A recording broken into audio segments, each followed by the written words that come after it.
You're watching Through the Looking Glass with Dr. Ginny Klein. Hi, I'm Dr. Ginny Klein, and I've missed you, so I'm back with a new show for us all. It's about our feelings, fears, and fantasies, our pain and our pleasure, our problems and our solutions. It's a time for us to get together, talk things over, think things over, and find out that we are not alone. Perhaps then we can all help each other make this world and our lives just a little bit better. Did you ever want to create something and you do it but you don't finish it and you just leave it there? Let's take a closer look at just that issue. Bob. Dr. Klein, how are you? Pretty good. You sounded so frustrated on the phone. I was frustrated. Good. I'm sick and tired of people telling me, why don't you finish it? Finish what? I had this manuscript and somebody picked it up and they started reading it. And they said, it's pretty good. I said, you know what? I wrote that a couple years ago. I never finished it. And I said, why didn't you finish it? And I said, because I'm sure there are other people who write stuff like this, And I said, you're nobody special, right? Is that what you were saying? Well, other people can do this. I don't know why, but that bothers me when you say I'm not special. Yeah, whoever told you that? I wonder. What was the book about? Oh, there's a book on patterns. I want to call it patterns because I've noticed I watch people a lot and I listen to people, and what I found out is people keep repeating patterns, and they don't even know it, and it's like So I wrote my one friend. We started talking. I said, do you ever realize you told me about so and so, and then you told me about so and so? And they're all related. And he said, no, you're nuts. And then I explained to him, well, this is what you told me. Isn't it similar to what happened the second time and the third time? Mm-hmm. And he goes, these were different times in his life, right? Yeah, there were different times. But it's similar circumstances. Patterns. Yeah. Wonderful sound. Wonderful idea. Yeah. So I started doing something like that. And, it's like... Who did? I wrote, I just to get an idea, because I follow like a couple people just to see, it's like I had an aha moment, I thought. Yeah, and you did. I said, you know what, this, there's something to this, but after a while I just... Who said that? What? After a while I just let it go. I don't know, there's a little voice in my head or whatever it was basically said, why don't you let it go? It's not worthwhile. Oh. Was that different than the guy who said, there's something really interesting about this? That's yes and no. I mean, it's like... Who put it down? You did?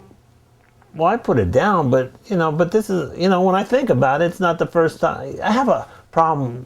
It's not even not sure if it's procrastinating or just not finishing things. You put it up, and another you put it down. The big judge in your head. Yeah, you're right. I had the idea, I went with it, and then I said, no. That's one yeah, I. Okay, and then I basically said to myself at a certain point, this is... Oh, that's a capital I. What do you mean, capital I? Well, you know the alphabet, don't you? Your Yeah. capital letters, big letters, Yeah. and little letters. The I wrote it spontaneously. Observed, made these observations and wrote it down. You had this spark. And the big I, the capital I, the perfect I, put you down and said, Well, it's not perfect. Huh? It's not perfect. Nothing It's just a book. Nothing is, Bob. What do you mean? Well, you're right.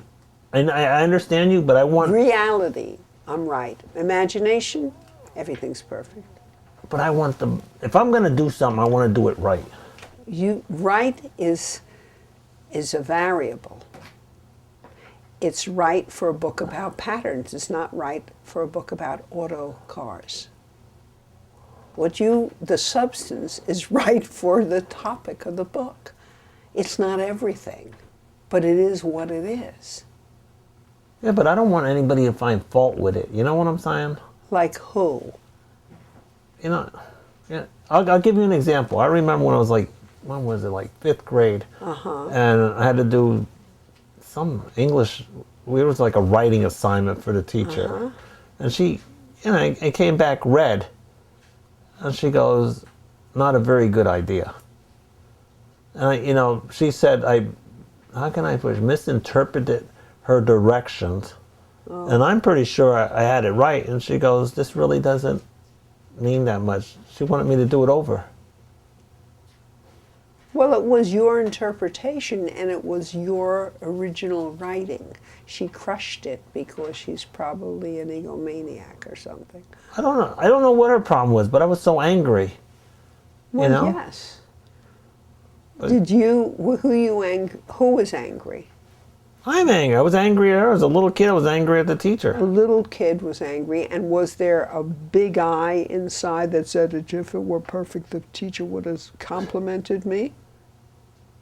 Well, my mom used to say, if it's worth saying, people will let you know.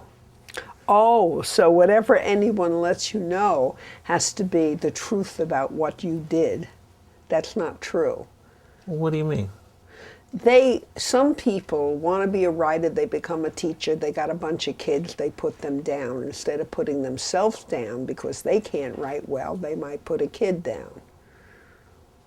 In other words, if I have an eye that's so perfect, I'd rather put a kid down than put myself down. It hurts less. It hurts me less. So I'm going to be the big judge because I'm the teacher, and I'm going to criticize particularly someone who had a good idea and tell them it's not a good idea. Yeah, but they have patterns. Well, they do. Yeah. Yeah. That's what I'm talking about. Yeah. The same thing you're talking about. Yeah, they have patterns. I think the idea of your book is terrific because I see patterns all day long. And you're right on the money. See, that makes sense, but I don't get the approval that part of me thinks about my own pattern is I'm looking for approval. Look in the mirror. Why? That's the only approval you'll ever need. Oh, self-approval. Because you're disapproving of yourself because if it isn't perfect yet, it's not worth it anything at all. It's a hero-zero game. And the big I says, it's not everything, it's nothing. What do you mean by big I, little I? What's imaginary I? Imaginary I can be perfect. People aren't perfect. Nobody is. I know, but I want it to be perfect. If you were perfect, your mother would have given you a compliment and your teacher wouldn't have said that. Your mother confirmed what your teacher did. Yeah. Well, then, this is a mother and a teacher. What can a young kid do but believe them? Because they're big. Well, you're right. And stop believing in themselves. So you're saying... Look in the mirror. Yeah, I'm the man in the mirror. Which I? Oh. The big judge in the sky who'll tell you that your idea sucks? Yeah, I'm hard on myself. I admit to that. Why? Because if you were perfect, your mother would be different and the teacher would be different? No, you wouldn't change them an iota. You mean if this manuscript was perfect, you don't think they would... Maybe the teacher says she's sorry she ever said that. And my mom would say she was sorry and they were wrong. How's that? Well, go ahead and finish the damn thing and send it off and get it published, or publish it yourself and sell it and show yourself they were wrong. Yeah, but how about if they're right? Then you won't finish it and you won't do it and you'll mess yourself up. See, I'm between a rock and a hard place when I think about it, and that's my problem. You're between an illusion that big people know exactly what they're talking about, and a little person that did something has no worth unless the big people approve. That's what the rock and the hard place is. Now you're big, then you were little. Don't let then rule now, because it still ain't good enough. But isn't that how That's we're your brought pattern. up? But we're brought up like that. I'm not Well, disagreeing. I think what you're saying is right now that I think about it. Good. That's your pattern. Break your patterns so you don't I can see lose everybody a good else's idea. pattern. Well, good, honey. Now you see your own. Now just put it in another chapter of the book. Yeah, but I think it's tough when we start seeing our own. Oh, that hurts. You know, that I'll be honest with you, I'm the not feelings. We put ourselves down. We hate ourselves because it was perfect. Mommy and teacher would have seen it. Da, da, da, da, da, da, da. Listen, mommy and teachers are just people who were little and got to be big and judge other people instead of themselves. What can I tell you? You're judging yourself, and I'm telling you, stop it. But you know what's interesting? The way I would share with the other people is the way I'm starting to react. They didn't want to hear what I had to say. You know, when I said, how about this thing with these patterns and things?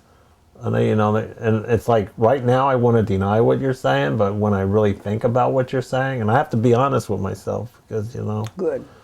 and that's the hard part about this, because that's what I said to them. You have to be honest with yourself. Mm-hmm. If I'm telling you baloney, then it's baloney. But It isn't baloney. yeah, but why am I having a hard time with it? You'd Which think it would be easy. because you're having a hard time with the other eye that said if it were perfect, everyone would approve. Forget it. Forget it? Everyone has their own personal reasons as to why they disapprove and tell you this isn't good.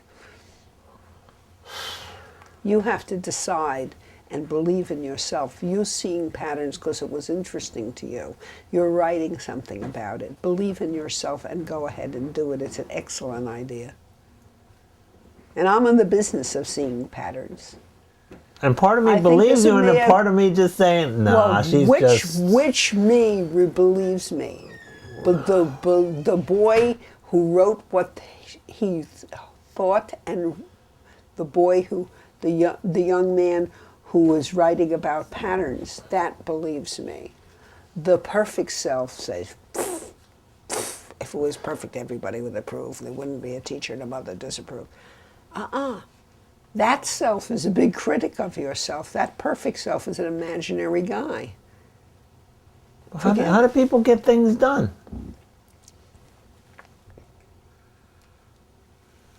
They get things done by changing to the little I who believes in themselves, the mortal I who isn't perfect and doesn't have to be. Yeah, but that's going to take a while, because I'm Yes, thinking about... This is going to take a while. And in the meantime, don't you trash that writing. No, I'm not going to throw it away. I mean, it's there. It's important to me, but I'm just... Why is it important to you? Because there's part of me that, it says, this is right, this is the truth. Believe that part. That's a real part. Yeah, well, that part, that's alive. Okay, I can tell you that. Yes, There's part you of me wouldn't be here otherwise. Yeah, because I see people, I walk around and I see people, I said, pattern. I bet you that's a pattern. Or when Right. someone's talking to me and I'll just ask them the question, I said, did this ever happen to you before? You don't remember anything like this? And they say, you know what? Now that you brought it up. I do. Yeah. And I said, see? And it confirms it.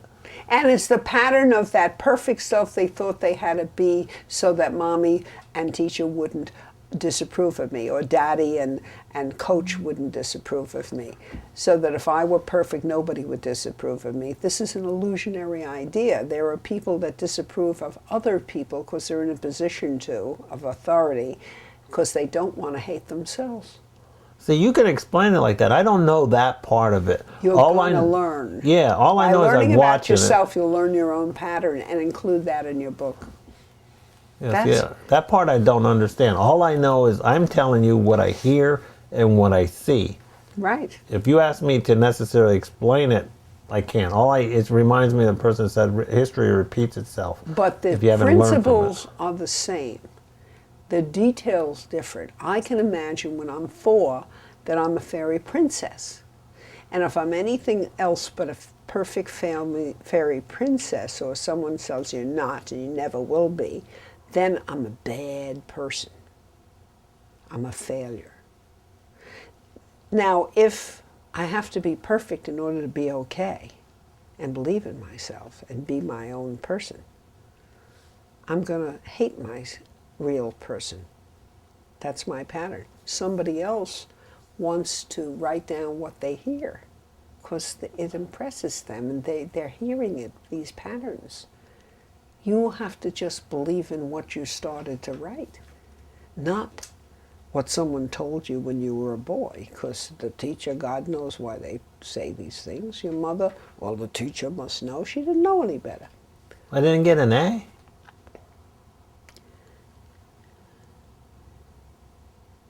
An A is given to you by a human being who sometimes can appreciate your ability, and sometimes when they don't appreciate themselves, they can be jealous of it and they can put you down. I don't think she liked, well, you know what, I don't think she liked a lot of the stuff I did, but you know what? She did it with some of the other people too in the class. That's her pattern, dear. I'm going to put other people's stuff down and say you don't get it. Yeah, she did. And therefore her pattern is identifying with her perfection. It sounds like your pattern is partly doing what you want and then stopping it because someone told you you're never going to be any good. Yeah, you know what? You're right. It is that pattern. You know how I explain to people? I say, look, it's like you've seen a movie. You go to the movie theater and see the movie. And then you go see a movie again. It's actually the same movie, but different characters. But it's the same theme repeating itself. And I say, well, that's how life is. It happened, it's the same movie. And then you forget, a couple years later, you go back to the movie and say, I've seen that movie before, but you don't recall seeing that movie. But in reality, if I ask you more questions, you'll say, yeah, I saw that movie. Uh-huh. But these people didn't play in that movie. Well, the details differ. Right. But the themes continue. The principles stay the same. In every human mind, there's an unconscious and a conscious mind. Unconscious 90%, conscious 10%. They process things very fast in the unconscious and very slow in the conscious. But there is no time in our minds. So what Mommy and Teacher said many years ago comes up at a very fast speed and puts down what your friend told you. That's a very good manuscript. And what you believed in, and you stop working on it. Yeah. So what happened in the past is going to interrupt your daring to believe in what you're doing. Yeah, I'm holding myself back. And that's your pattern. The I that holds herself back is the one that said, if I did it perfect, my teacher and my mother would say different things to me. I said, you won't change your mother and your teacher's personality if you did something perfectly. You don't have that power. Their personalities are in place. They're going to give you the characteristic response that is true to their character, which means I'm going to put you down because I don't want to put me down. So now you bring it up, it's interesting. Both my teacher and my mom always used to find fault. They were very similar when I think about it. Well, fault in someone else is a lot less painful than fault in myself, isn't it? Yeah. It's only painful to the kid you're putting down. Yeah, God forbid I should tell them that they did something wrong. And offend their perfection? Oh. I wanted to, but I didn't. A scientist left one comma out of a 365-page book. One comma? Yeah. I took him home with us, and I helped him. And he finally, after 5 years, he got it. Wow. And he was a brilliant guy. One comma left out of a 365 page. That bowled me over too. Because in your imagination, it's all perfect or nothing. It's a hero-zero game. Don't do that to yourself. I didn't realize I was doing it. I mean... Well, now you know your pattern. Yeah, well, now that we talked about it, but I mean, it's hard for me to discuss it with myself because I'm sort of I have blinders on when it comes to me. Of course, 10% is conscious and 90% is unconscious. You probably figured out as a kid, well, Mom and Teacher would have approved if I was perfect. I said, what are you talking about? It's not about your perfection. It's about their contempt for anything but themselves. While they pretend to know it all, and they don't. I find it interesting that we live our lives based on what others dictate to us, when in reality we're free to say no to the dictate, but we don't. I wrote a book called How to Get Free. Well, I need to get free. You're in the right place. Yeah. Only you can free yourself because it's your brain. I can't do it. I can point it out, but I can't apply it. I'm not with you 24/7. And my fingers are too small to go into your brain and turn the switches on the synapses. You can do it. There's a quote that says, "We forge the chains that bind us." And that's what basically I'm doing. I'm binding myself. You I'm imagined doing, right. up the perfection that binds you and takes others' criticism seriously. That's true. And we wouldn't have computers, telephones, men who fly in planes unless someone believed in that. When men couldn't fly in planes, only birds flew.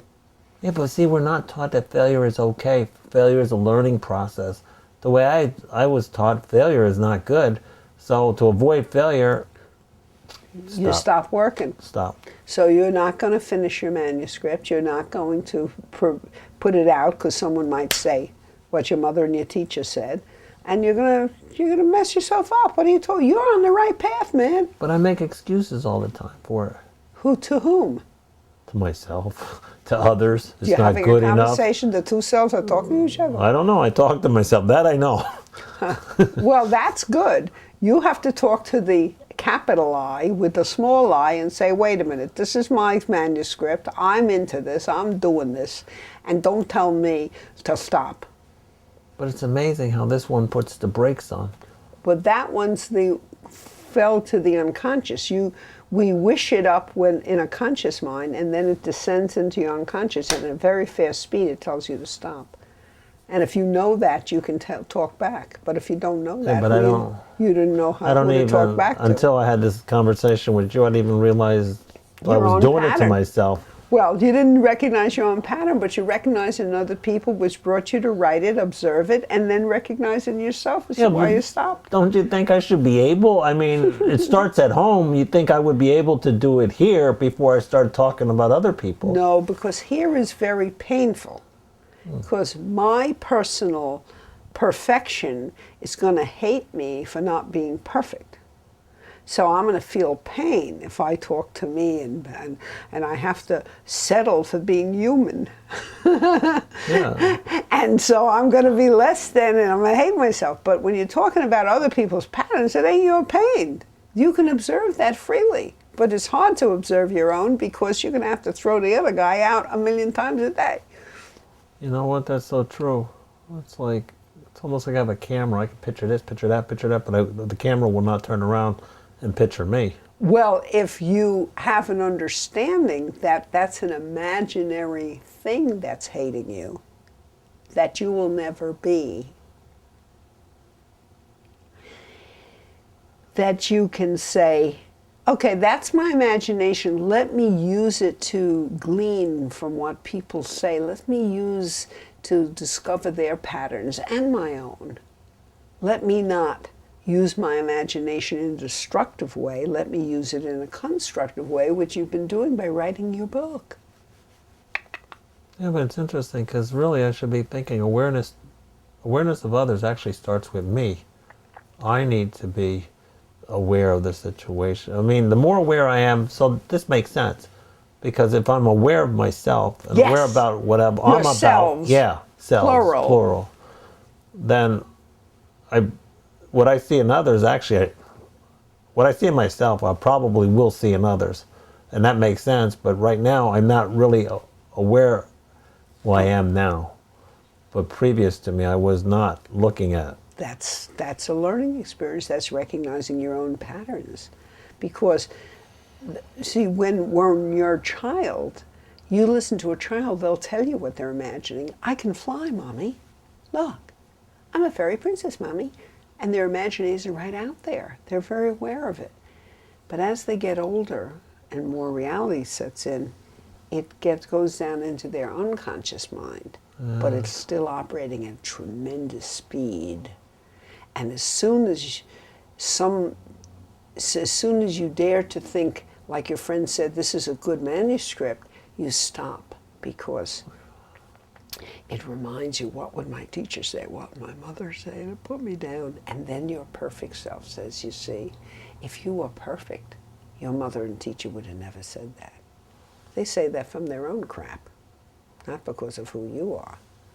Yeah, it reminds me of that quote, well, not the quote, paraphrase Jung, nothing happens by accident. You know, there seems to be this blueprint that we have, and And if we find that blueprint, we'll understand what it is that we do. That's right. And the patterns you're seeing come from beliefs that people have and imaginings they have to solve problems when they didn't have the power to solve them, could change their mother and their teachers. And that system is inside us and it operates very fast. But if you know that system inside, you can say, why am I stopping? Who is stopping me? Oh, Mr. Wonderful, Mr. Perfect, get off my back. I'm going to finish this. And I'm going to include my own pattern right in the manuscript. See, that makes a lot of sense. I never included my own pattern. You didn't know what it was. I know, but I missed. That would have been a big fault. People would say, well, what's your pattern? And I would say, oh, humana.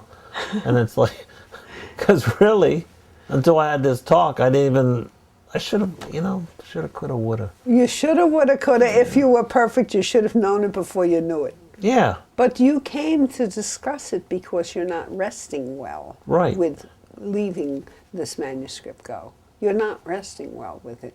So you have a conflict about, I want to do it, I shouldn't do it, I want to do it, I shouldn't do it, I don't know why. Yeah, because it isn't perfect. I mean, if you could write anything perfectly, your mother and your teacher wouldn't have said that. Your mother wouldn't agree with the teacher, and the teacher wouldn't have said that. Yeah, we get approval all over.